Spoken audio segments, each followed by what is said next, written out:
what do you have in store here in the real near future for us? In the near future, well, of course, is to continue what I love doing, and that's performing, and performing for the masses. You know, people like to come and like really live music. You know, old school music. It's where it's at. How I grew up with listening to music, and real musicians, and performing and do the best I can, and interacting with the fans. You know, because that's what it's all about now, and interacting with the fans and making them a part of you, and you know, enjoy what you do, and sending out a positive energy, you know, Well, to that's the fans. really, really important. And let me ask you, where did it all start? Well, back with Adam and Eve, or when? Not that far back, right? Well, not really. You see, I like jokes. He should have been a comedian. Well, actually, he is. Yes. Have ways of making you laugh.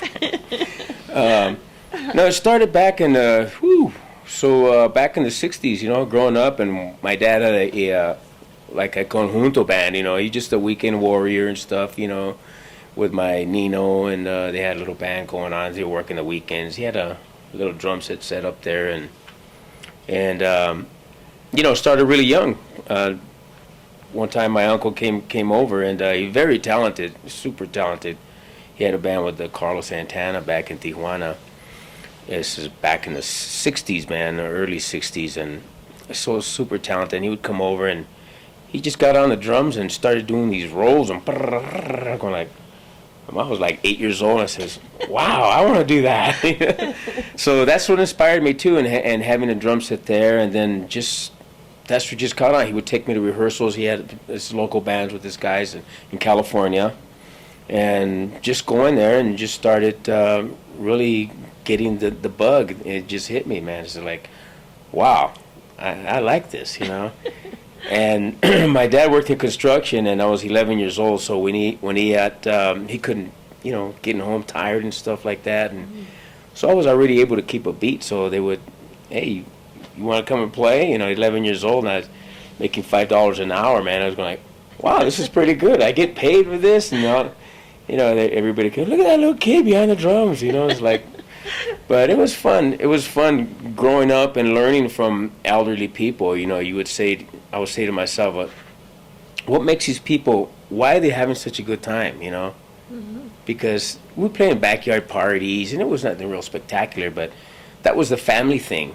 There was a family unit. They would play at the comadre's house, and the godfather, or the quinceañera, or whatever it was. But I see everybody enjoying themselves and dancing, and I'm going like, man, you know, and I watch my dad play and my uncles, and I'm going like, I watch them see how they play the drums and how they do this, and so that caught me, you know what I mean? So I just said, man, I think I want to do this. So I just learned. I'm basically self-taught. I've never had any formal lessons or training, but you know, just listening to records like we did back in the old days, and we had Soul Train. We had what's his name? American Bandstand. You know, of Dick course. Clark, But not too much. But then you know, getting my first drum set was in junior high and stuff, and I would practice. I mean, nobody told me to practice. I used to practice as I wanted to. You know, tremendous amount of hours you spend just practicing, spinning those records over again. You wore the records out so much, you put a penny on top of it, you know what I mean? And then next thing you know, it was a nickel, and then it was a quarter on top of it. And then it would scrape on the record. You're going like, it's time for another record. But that's how I basically learned. And you know, I did get some. Did go to junior college, and I took some courses there, some piano stuff, you know, and also some theory and stuff. So I did some of that for about 2 or 3 years, but then I started going on tour and stuff, and I never really finished my education, which I kind of regret. But my education was hitting the road, man. So that's like experience is another form that you can't buy, Exactly. And but I feel very fortunate to still be 57 years old and still thinking that, wow, I mean, it's like you never think when you're 11 or 15 years old that you're going to be as old as your parents or even older than your parents, and still enjoy what you do, enjoy the music and interacting with people. And this music business is not as easy as people think, because they see us up there on stage. That's the glory. They glorify us, thinking, wow, you guys have it made, how lucky you are. And yes, we are lucky. We're blessed to be able to enjoy what we do for a living, And some of us make it, and some of us don't, because, when you're growing up and stuff, there's, especially in the 70s, there was a lot of experimental things going around, with, you're young, and, you learn by the hard knocks, and I was able to make it out of that whirlwind. Yeah, And I'm doing good, and I enjoy music. I love it, and having people like yourself believing in me, and thinking that I am somebody. You are somebody. No, but, What was the first band that you played with? Well, actually, first touring band. I mean, I had my little bands growing up, and playing Led Zeppelin and Grand Funk Railroad in Chicago and all those groups. But my first touring group was a Tex-Mex group from out of Texas. I'm sure you're familiar with them. There's Little Joe and La Familia. Formerly, they were the Latinaires. But he heard me in the little club. I was still in high school, and I was playing at a local restaurant there, and they played all this Tex-Mex music, and they played Little Joe stuff and all that stuff. And he said, and the sax player, he was a session guy, and he says, "Hey, Little Joe's in town. He's looking for a drummer." And I go, "Okay." He goes, "I think he's gonna come down." All right. So he came down and he heard me play, and he asked me like that night. He says, "Hey, I need a drummer. You want to come on the road with me?" And I said, "Well, fine." So I think I just graduated, from high school, and I just took off on the road and spent about 3 years learning that the Tex-Mex, the Tex-Mex world. I moved, relocated to Texas, and I did all the Tejano things, and being 17, 18 years old, and it just like, wow, it really opened you up, because the styles in California from Texas, even if they're Mexicanos, it's different. It's just a different thing, it's a different feel of the music. And the polkas over here in California is the polkas to Texas. Exactly. The ones in California that really rush, man. Everybody lines up, knocks everything over. So true. But in Texas, they had this thing. They'll go like counterclockwise and do all this thing all the way around. Everybody's like, I go, man, this is pretty uniform here. You know what I mean? Yeah, exactly. But it was a great experience. Little Joe's definitely like my godfather, Texas godfather. He's still around, winning Grammys, and I owe him a lot. He taught me a lot. Joe, Johnny, Hernandez, and Rocky, the same. They were the three brothers from Tex-Mex. But that was my first touring band that I had the experience of learning hard knocks on the road. Being the youngsters, hanging out with these 30-year-olds, thinking that they were like, yeah, you guys are old, man, 30 years old. But that was my first touring band. And then I after I left that, after Johnny Hernandez fired me, I went to Johnny. How you doing? We're still speaking, but we're my brothers, man. I love him. I was just a young. Anyway, it was great. It was Long story, but I love it. And I came back to California. I joined a group called Eastside Connection, and we started making some noise. We got on the charts. We got in Europe and stuff. We had some pretty. That was during like late '70s, during the disco era, kind of. But it wasn't disco. It was like kind of like R&B and disco and stuff. So it was through a man named Eddie Davis. He was producing all the Chicano bands, the El Chicano, Village Callers, and all. He had Rampart Records. So there's an arsenal, a catalog for the Chicano music he produced the band, and I was there for about 3 years, and 3 or 4 years, and unfortunately passed away, and so the band kind of dispersed, but then I started touring with. After that, I toured with Jose Feliciano for a while, Oh, okay. which that was great Oh, wow. back in the early '80s, and Cool. I got to tour with him, and that was a blast. Going to Puerto Rico and all over the place, and. A quick funny story with Jose. He's such a Jose is a genius. He's a jokester, and he's an unbelievable talented human being. We were playing the Grand Ole Opry when did my first show with him, right? And the guy that was cueing the camera guy didn't know that Jose was blind. So he kept cueing him like this. We're going like this, like 1, 2, 3. We wouldn't start. He was going like. 1, 2. And so like somebody leaned over. He was like, "Oh my God!" But and playing all those Viña del Mar and Chile and going all over the place, man. That was such a great experience at that The crowds age. must have been way more. I mean, there's lots of crowd. I mean, there's lots of people for these concerts, aren't there? Oh yeah, especially like sometimes like they say like a prophet's not worthy in his hometown. That's Yeah. that's the way it goes. But when he goes to Europe or South America and places like Jose does, Jose Feliciano, I mean, it's just they just adore him. I mean, it's Thousands. thousands of people right here. It's just like I have Disneyland in my own backyard, and how often do I go? Maybe once every 10 years. Yeah, exactly. So, but I got to enjoy that with Jose Feliciano, and then I joined this group called Tierra after Jose. Tierra, which they're based out of Los Angeles, and they're a phenomenal group. They're still going strong, and I think they got like 40 years under their belt now. Oh yeah, Rudy and Steve. Rudy and Steve Salas and all the cats, and fortunately, as we age and get to our, some fallen members have gone on recently, and just 2 days ago, we buried David Torres. He was the original member of Tierra. He was with Poncho Sanchez for 23 years, arranging for him, and I just finished doing a recording with him like 3 days before at the Tierra studio for another project, and next I get the phone calls like, Yeah, it's very sad, but what I mean, we have to carry the torch. We have to be wise in what we do, and use wisdom, above all.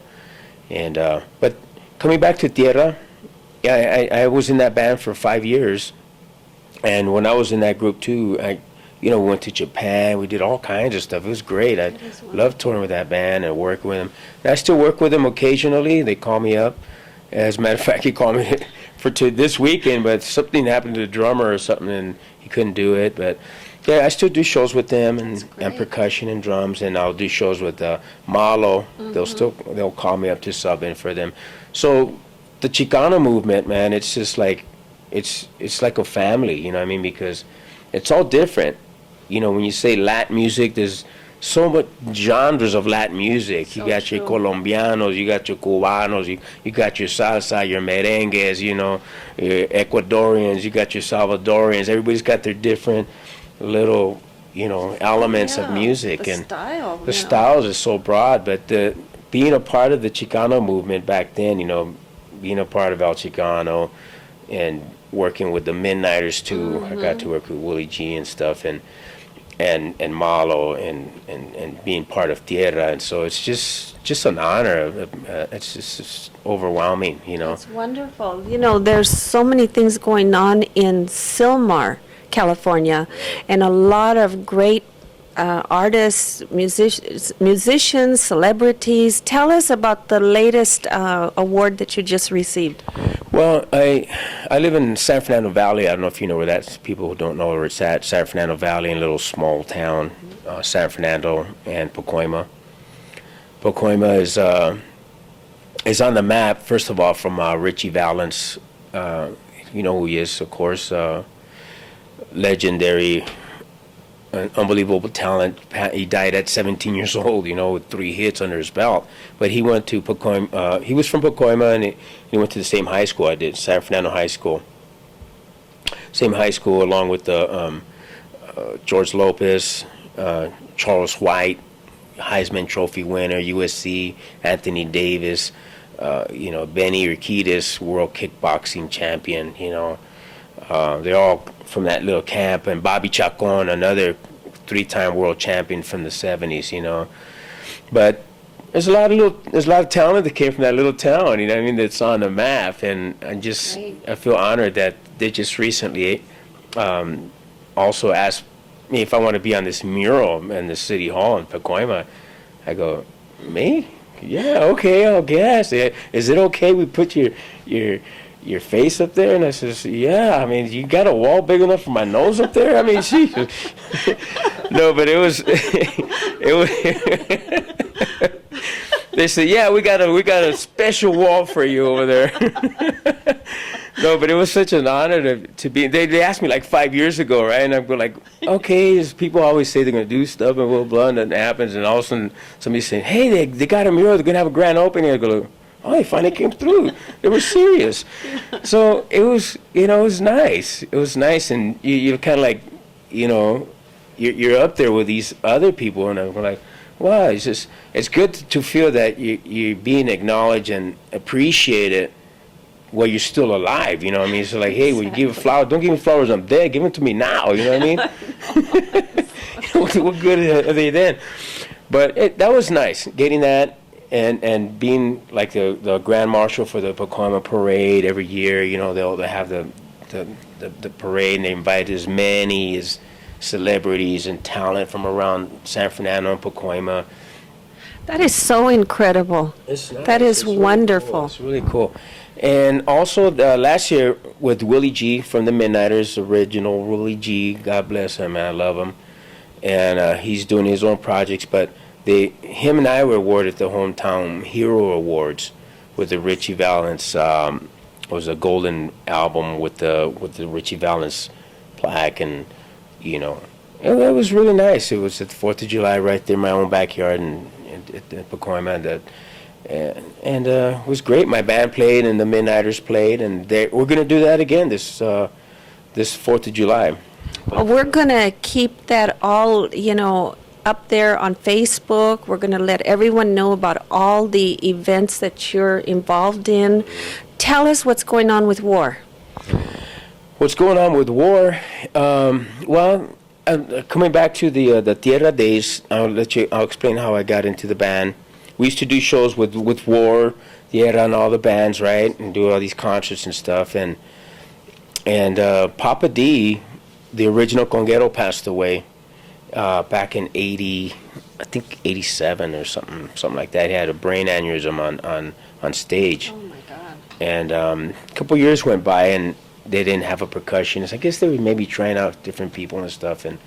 But Papa D really liked the way I played, because I was playing drums with Tierra, so he liked the Latin music. So, so when the time came around, WAR was in town. I went down there and jammed with them one time and on congas and stuff, and they asked me to go on tour with them, and I was still with Tierra, so I bowed out gracefully and been in the band for 23 years. Wow. That's a long longevity.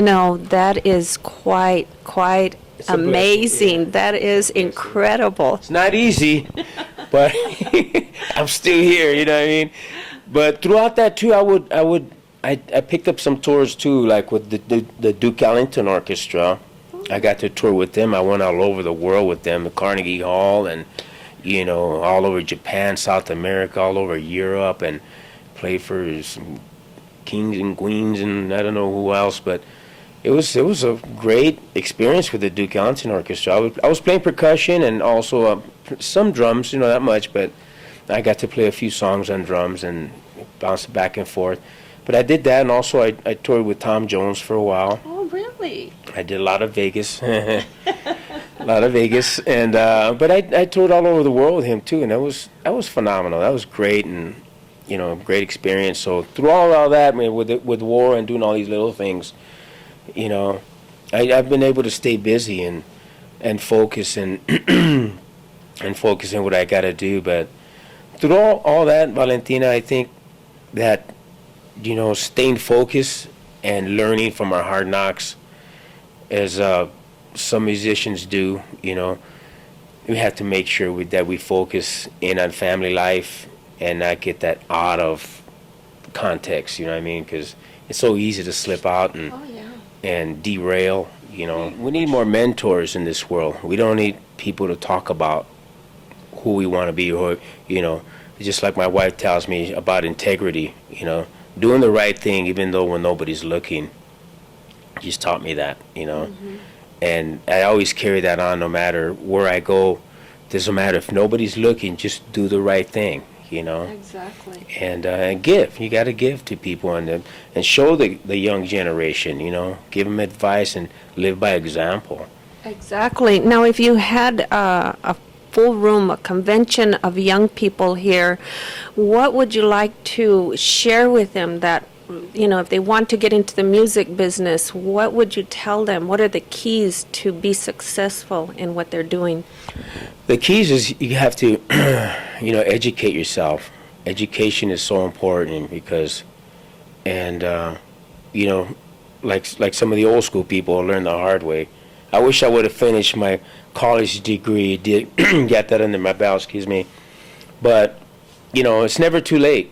And no matter what you do, always, you know, if those of you still living at home with your parents and stuff like that, don't take it for granted, because, you know, it's such a blessing to be living here as in the U.S., in the United States, how we have our rights, we have this, you know, we have help from the government, we can, you know, there's no excuse. There's no excuse for failure.